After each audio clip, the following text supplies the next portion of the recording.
Bonjour à tous, j'espère que vous allez bien et que vous êtes prêts à apprendre. Dans cette nouvelle vidéo, Ludovic va essayer de raconter une histoire à Natsu, mais à chaque fois qu'il s'apprête à la raconter, quelqu'un va les interrompre. C'est parti. Natsu, Jonathan Cohen m'a raconté une histoire, elle est incroyable. Ok, mais après je te raconte mon histoire, c'est celle de Fianso, et franchement c'est un truc de dingue. D'accord. Alors, pour commencer cette leçon, nous allons retenir l'expression « c'est un truc de dingue ». Cette expression peut se traduire par « c'est quelque chose de vraiment incroyable ».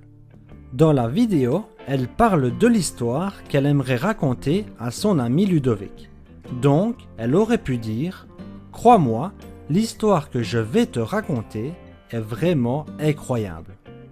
Continuons. Dans mon histoire... Vous désirez déjeuner? Non, c'est gentil, merci monsieur. Aujourd'hui, on a une choucroute de la mer sur son lit d'oursin. Mon plat préféré? C'est mon plat préféré, ça signifie c'est la chose que je préfère pour manger. Mettez-en 6, merci, au revoir. Donc, dans mon histoire, Attends une seconde, c'est peut-être important. Natou, Oh les garçons, ça va? on sort d'une interview là avec Decon et Garcia, ils nous ont raconté un truc de dingue. Oh, Decon et Garcia, je suis tellement fan. Être fan, ça veut dire adorer une personne célèbre. Dans la vidéo, elle veut dire qu'elle adore Decon et Garcia, qui sont deux célébrités françaises. Tu vas péter un câble, c'est largement pire que nous, ce qu'on a pu faire nous dans notre vie, t'imagines? Tu vas péter un câble. Normalement, péter un câble, ça veut dire s'énerver soudainement. Mais dans la vidéo, le contexte est différent. Donc, lorsqu'il dit « tu vas péter un câble », ça signifie « tu ne vas pas y croire ». En d'autres mots, il aurait pu dire « tu ne vas pas y croire, ce que Decon et Garcia nous ont dit est vraiment incroyable ». Continuons. Donc, dans mon histoire, en fait...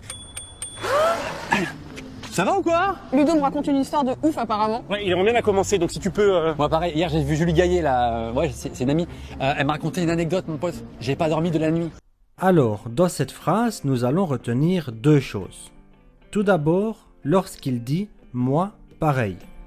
Pareil, ça veut dire « c'est la même chose ». Donc, il aurait pu dire « pour moi, c'est la même chose ». C'est la même chose car Julie Gaillet, qui est une actrice française, lui a raconté une anecdote. Une anecdote, c'est une petite histoire qui raconte quelque chose que l'on a réellement vécu.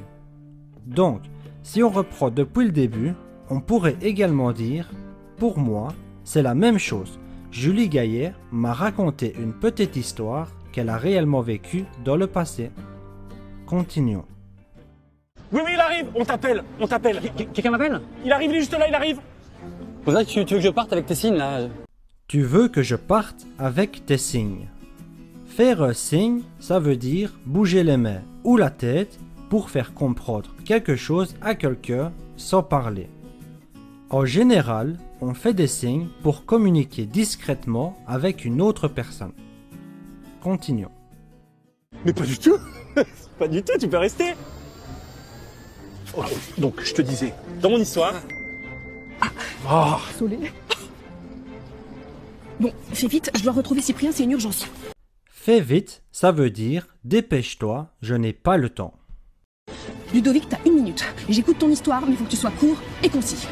Sois court et concis. Ces deux mots signifient plus ou moins la même chose. Court, c'est le contraire de long, c'est-à-dire faire quelque chose rapidement. Et être concis, ça veut dire expliquer beaucoup de choses avec très peu de mots. Donc, lorsqu'elle dit « sois court et concis », ça veut dire « essaye de me raconter ton histoire très rapidement et avec très peu de mots ». Elle réagit de cette façon car elle doit partir et qu'elle n'a pas de temps à perdre. Continuons. Donc, Excusez-moi, il est midi. Comme chaque jour à la même heure, nous allons observer une minute de silence en la mémoire de Johnny Hallyday.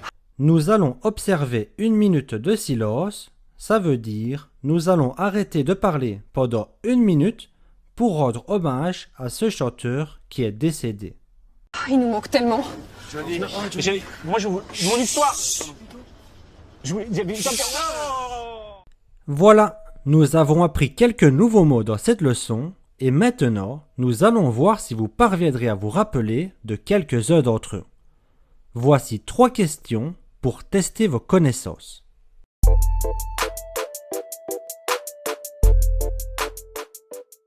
Première question. Que signifie « c'est un truc de dingue » ? Réponse A. C'est quelque chose d'incroyable. Réponse B. S'énerver soudainement. Top! La bonne réponse était la réponse A. C'est un truc de dingue, ça signifie c'est quelque chose d'incroyable. Deuxième question. Vrai ou faux? Être fan signifie adorer une personne célèbre. Réponse A. Vrai. Réponse B. Faux. Top! La bonne réponse était la réponse A. C'est vrai. Être fan, ça signifie adorer une personne célèbre. Dernière question. Quelle phrase est correcte?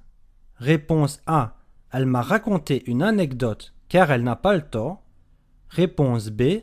Elle m'a raconté une anecdote sur son enfance. Top! La bonne réponse était la réponse B. Elle m'a raconté une anecdote sur son enfance, ce qui signifie qu'elle m'a raconté une petite histoire qui lui est arrivée lorsqu'elle était petite.